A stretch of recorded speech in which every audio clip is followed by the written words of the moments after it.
So today we're going to be checking out The Legacy of Kain, Soul Reaver 1 and 2 Remastered.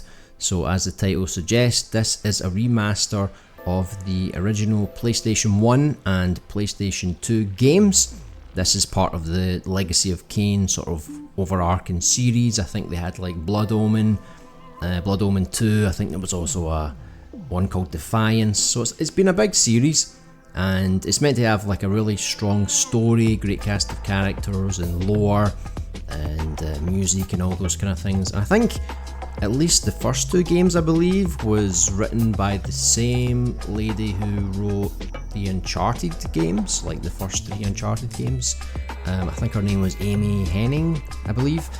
So there's a lot of big reputation for these games. A lot of people thought that they were dead, they were gone forever. And then suddenly they bring up this remastered collection, just like they did with the Tomb Raider games. Surprised everyone, and so everyone's sort of crossing their fingers, hoping we might get a brand new game in the series. Potentially, if this remastered collection sells well, they might even remaster the other Blood Omen games and the Defiance one as well, sort of like complete the whole set like they did with Tomb Raider. I think they've remastered like 6 Tomb Raider games so far. So this is the same idea. So I'm going to look through some of the reviews here. There's a lot of reviews on the PC. So far on Metacritic, the PC version has a 79. But I'm going to be looking at the PlayStation 5 reviews since that's what I will be playing on. And so far the reviews are a bit lower. It's a 75. Now I'm not going to let this score put me off too much because at the end of the day these are older games. So even though they are remastered, they're still going to have some kinks, you know, some older things that hold them back. But let's have a look and see. So far from the reviews, there's about, let me see, 11 reviews for the PlayStation 5. There's 6 positive and there's 5 mixed and no negative. So it seems like you're either going to love it or it's just going to be good, you know, good enough. I think the fans of when they first came out, they're probably going to love this remaster. New people, it's like whenever you play a remaster, it's like to try and get new people into the series, it's going to be a bit more difficult, especially if the gameplay's a bit older. So let's have a look through some of the best reviews here. So we have a 9 out of 10 that says Legacy of Kain Soul Reaver 1 and 2 Remastered is the new gold standard that all modern remasters should strive to achieve. Developer Asper has taken Crystal Dynamics' classic tale about a betrayed vampire seeking revenge and delivered an impeccable visual overhaul while maintaining the brooding gothic majesty that won Soul Reaver a legion of fans back at the turn of the millennium.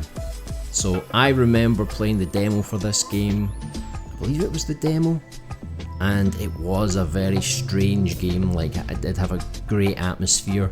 You could kind of blend between, like, it was almost like the Soul world and the real world in a way, and you had to do that to like solve certain puzzles and to make progress.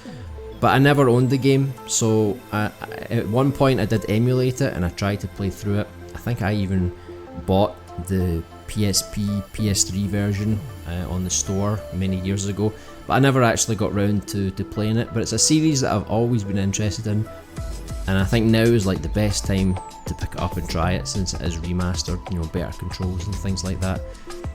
So I've got another review here, and this is an 8.8. It says Legacy of Kain Soul Reaver 1 and 2 Remastered is quite simply the perfect remaster. There are improvements on all fronts. It shows absolute respect for the source material and adds many extras that are invaluable. Don't be afraid and let these vampires enter your home. So another great review that's really impressed by all of the improvements that's been added. Another 8 out of 10 here, lots of bonus content, and seeing Raziel was very exciting all over again. But sadly I found the frustrating parts of both games still just as frustrating. So it seems like they've updated some stuff, but you know, they've kept the core of the game, so any parts that did frustrate are, you know, are still going to be there. I don't think this game is going to be like a perfect remake, you know, it is just a remaster. Another 8 out of 10 here saying the Legacy of Kain Soul Reaver 1 and 2 Remastered is a lovely collection of two classic titles that allows them to shine. There's still roughness that comes from age, but the areas of the game that shine the most, including its atmosphere, script and voice acting, remain as excellent as ever. Most of the adjustments to the two games make the rougher parts more palatable to modern gamers. You still need to have some patience for the PS1 era of action-adventure games, but if you do, it's well worth it to see one of the greatest cult classics in video game history.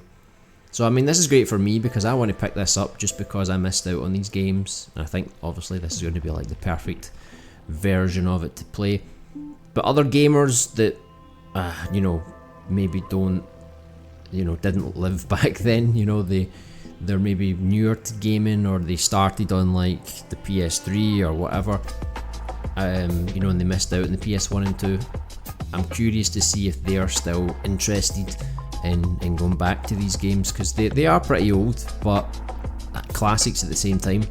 There's another 8 out of 10 that says, as seen in other similar releases, Legacy of Kain Soul Reaver 1 and 2 Remastered is a great way to feed nostalgia or get to know the franchise for the first time. However, the game makes it clear that it doesn't intend to go much further than a port, with smoother visuals and extra behind the scenes content. So yeah, just, you know, reaffirming that, you know, it's still an old game, but just this is the best version to play. So I'm going to look through some of the more mixed reviews. So it's still a 7 out of 10. It's not a bad review in any way.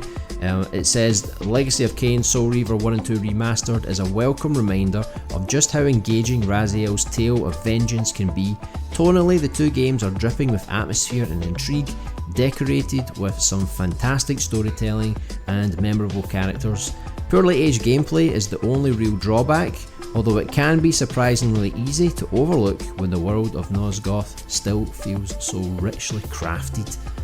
And that's quite interesting, because like a PS1 game, you think, how can you craft a really detailed world in a PS1 game? But I think it's clear that back in the day, this game was really pushing the boundaries. It was very ambitious, and that pretty much explains why it has that kind of quality. There's another 7 out of 10 review here that says that it holds the franchise and its potential future on its back. Its exceptional writing, story and sound design continue to remain some of the best on there. It's just a shame that more love wasn't put into the quality of life changes it so dearly needs as Asper's other remasters. So yeah, it seems like maybe they didn't go far enough with this remaster, but it seems to still be pretty good. One of the worst reviews here is a 5 out of 10, so let's have a look at this one. So it says Soul Reaver and its sequel benefit from modern controls and minor visual upgrades, yet there are niggling issues these remasters fail to address. Sparsely placed checkpoints and the lack of a quick save feature do little to accommodate the sensibilities of modern gamers, and will no doubt lead to prospective new fans and nostalgia seekers to bounce off pretty hard, especially if they encounter some crashes we ran into. So one thing I'll say about this review is that that's what I hate about modern gaming, that you need to have your handheld the whole time. So the review's pretty much complaining about how you don't have enough checkpoints. So modern gaming, it's like if you die, you basically respawn like 5 steps away, you know, so it's like death means nothing. It's just, you just have to redo one fight sequence again, or, you know, platform over a couple of ledges again, you know, it's really nothing. So this is like harkening back to like the old days where you really had to not die, you know, if you wanted to make progress. And also they're saying that the lack of a quick save feature. Now I know like a lot of emulated games have this feature and it is very handy, and even the ones that Sony are releasing right now, the PS1 and PS2 and even the PSP classics on PlayStation Plus, and I think they're on the regular store as well, they have this feature as well. You can quick save, you can rewind, and I think it is good because for these older games, yeah, they are pretty hard, and you know, you like to have like some options if you want to have your handheld, I suppose. You know, maybe not checkpoints, but you know, if you want to save whatever you want, then okay, I guess that would be a good feature to have. I won't argue too much with that. But at the same time, you're here to play the game, you know, as it was. I'm sure it's not a terribly difficult game.